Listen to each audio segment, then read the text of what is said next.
এটা একটা ৩৬ বছর পুরুষ লোকের ইসিজি।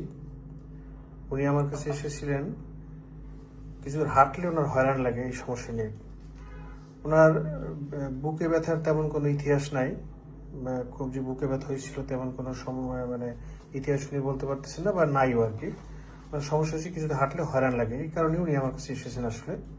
এখন তার ইসিজি করে দেখলাম ওনার ডেফিনেট একটা হার্ট অ্যাটাক হয়েছিল আগে, এবং ওল্ড এমআইয়ের একটা চিহ্ন আছে, মাইক্রোটিউব ইনফ্রাকশন বা হার্ট অ্যাটাক হয়েছিল।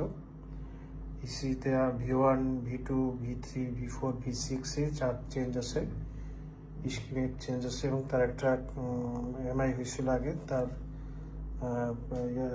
একটা পরিবর্তন দেখা যাচ্ছে ইসিতে। তো আমরা এই রোগীটার এখন একটা ইকো করব, ইকো করে দেখি কি পাওয়া যায়, তার হার্ট অ্যাটাকের চিহ্ন ইকোতে আছে কিনা। এই রোগীটার আমরা ইকো করতে যাচ্ছি, ইকো করছি। ইকোতে দেখা যাচ্ছে তার এই অ্যান্টিসেপ্টাল ওয়ালের মুভমেন্ট নাই, এবং এটা থিন হয়ে গেছে। ঠিক আছে, এই যে এই ওয়ালটার তার মুভমেন্ট কমে গেছে,